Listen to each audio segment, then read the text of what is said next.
From the News Channel 5 Network, this is SportsLine.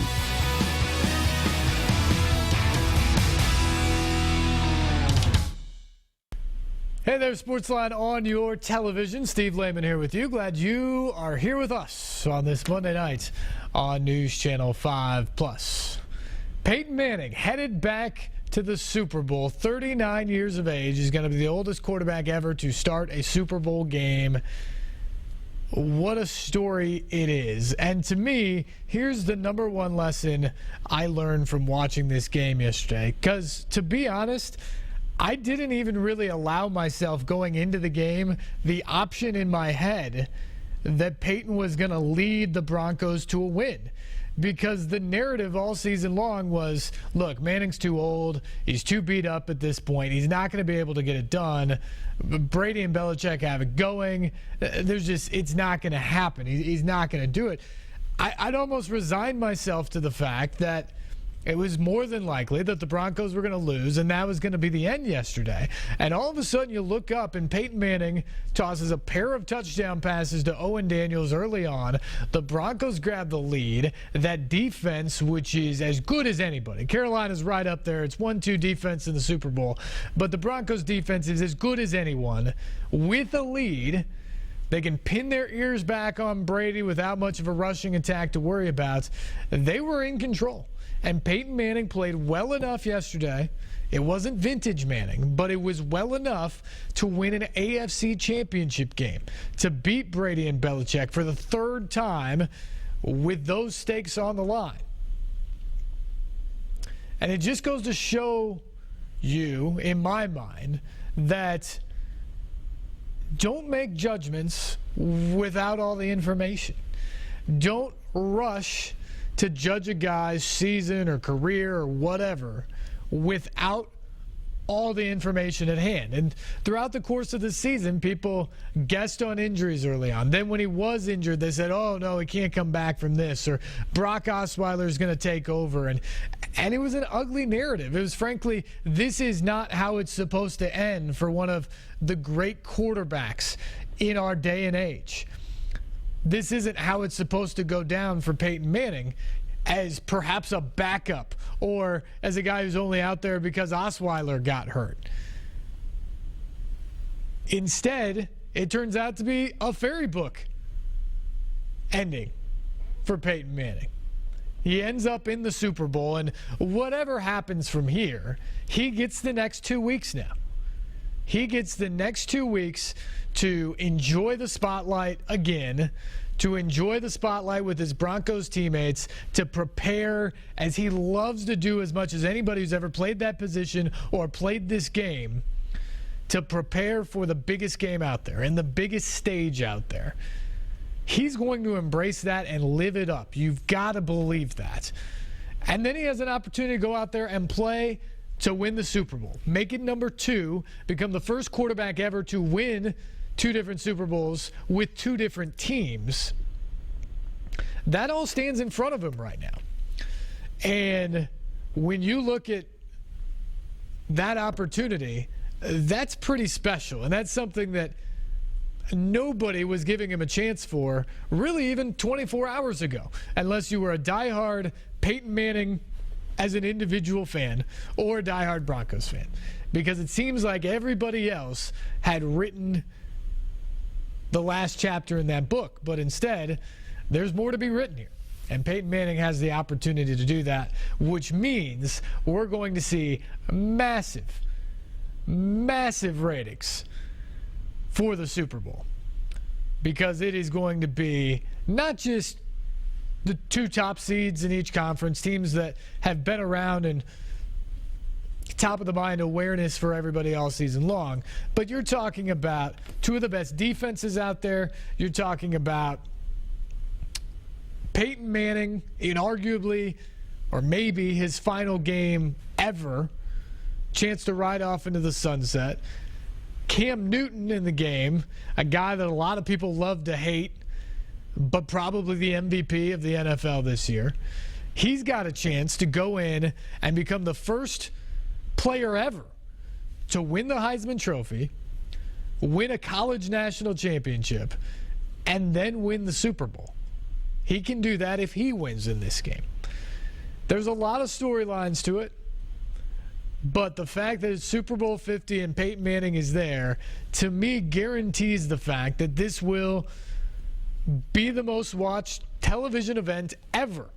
And we've seen Super Bowls do that in the past. That's what it's going to replace when it does that. But if there was any doubt, that's a race now.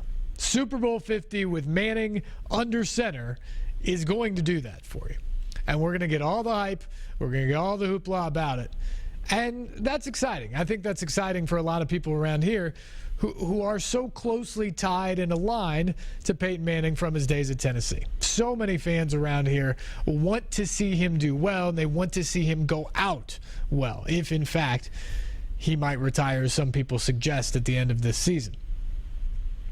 We saw that yesterday. A 35.7 rating within the city of Nashville, or our viewing area, is what that game got yesterday. 35.7. That is somewhere in the neighborhood of about 36 or 360,000 people or so in our viewing area that tuned in specifically to watch Peyton Manning play yesterday. That's the power of Manning in this state and really around the country, because on a national scale, Manning versus Brady was about a 32 rating nationally, which is massive. It was the highest rating in several years for an AFC championship game. Love to hear your thoughts on Peyton. Love to hear your thoughts on either of the games yesterday. 737-7767 is our number tonight. Also, this is our first opportunity really on this program to discuss the hires that the Titans have made at the general manager and the head coaching position, the two most important positions football-wise within the administration of the Titans organization. Mike Mularkey gets the interim tag removed. Maybe not a very sexy hire, but the Titans wanted to keep continuity. They wanted to give Marcus Mariota, the guy that he had worked with, the guy he had enjoyed down the stretch of the season, and keep some continuity there. Give him a chance to grow into year number 2. They also appreciated the way Mularkey took over a very difficult position with guys beat up, running someone else's systems. They pretty much gave him a directive. Don't get Mariota killed, which he tried to change things up as much as possible to protect the franchise quarterback. Become more physical and make this team more accountable and disciplined.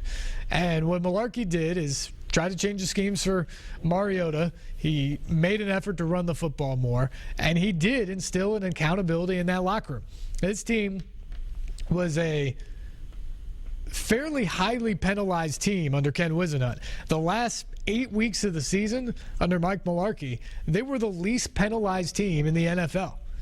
That is a tangible impact that Mike Mularkey made. Now, is that enough? Certainly a lot of people out there don't think it is and think this hire is completely underwhelming. But those were some of the things the Titans pointed to in the hire of Mularkey. And the big change, I think, in a lot of people's minds should be the fact that they went out of the family or out of the system, so to speak, to bring in John Robinson as the general manager. This is a guy that, yes, he grew up in the state of Tennessee, but he cut his teeth as a scout with the Patriots. He worked his way into the inner circle of Bill Belichick, got into the draft room there, which is very difficult to do, and became a much trusted part of that organization. So much so that when Jason Light was then given the general manager job in Tampa Bay, he brought Robinson with him to be his right-hand man there. And after a couple years there, pretty good draft success down there with a team that's had some high picks and needed to rebuild themselves, he now finds his opportunity here. And that's going to be the big thing for this team. If the Titans are going to be any good moving forward, to me, the hire of John Robinson is way more important than the hire of Mike Mularkey. Because the Titans have been completely outmanned on Sundays for years now. 7 years since they've been in the playoffs. The biggest problem over those 7 years have been the players on the field, between the lines, in the trenches, trying to make plays, not the coaches standing on the sidelines. And that's the thing here. For all the people who are underwhelmed by the Mularkey hire, John Robinson's the key. If he can come in and upgrade the talent, if he can draft well, maximize those picks, no bust, no second-round bust, no first-rounders that don't work out in Tennessee. If he can do that and upgrade the talent, he's got money to spend in free agency as well. If he can go out and find some key veterans to come in and fill this locker room, the Titans can become a respectable team, a team that can go out and compete with teams then if they have the talent. And that will give Mike Mularkey a chance to succeed. Mularkey's already proven that he's not the type of coach that can go out and win without talent. We saw that in Buffalo. We saw that in Jacksonville. We saw that this year as an interim coach. But frankly, I'll ask this question. What coach out there does win without talent, without a quarterback, without talent on the roster? There's not many. I mean, a lot of people think Bill Belichick is the best coach in the NFL, one of the best coaches in NFL history. How did he do in Cleveland with that talent, with that organization behind him, and no franchise quarterback? It was a mess, right? That was his history there. He was a failed NFL coach until he got to New England and had ownership behind him, set up his systems in terms of how they were going to draft and scout, and got a guy at quarterback named Tom Brady. And a lot of things have changed at that point, but he's always had the constant of Brady at quarterback, and they've built rosters around that. That's the thing in the NFL. You need certain things in the National Football League to have success. Yes, you need a decent coach, but mainly you need a quarterback. You need a quarterback that can win you games with their arm. Make the plays to win you games. You look at the NFL playoffs right now. It's Brady, it's Manning, it's Cam, it's Carson Palmer, it's Aaron Rodgers, it's Russell Wilson. It's elite quarterbacks in the National Football League that get to the playoffs and advance in the playoffs. That's how you win. You've got to have a quarterback, and you've got to have some players around him.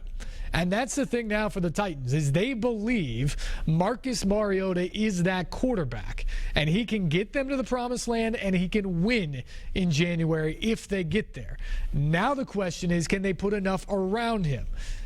There certainly wasn't that this year. Problems on the offensive line, problems in not having enough players to throw the ball to or hand the ball off to, and certainly issues in the secondary on defense.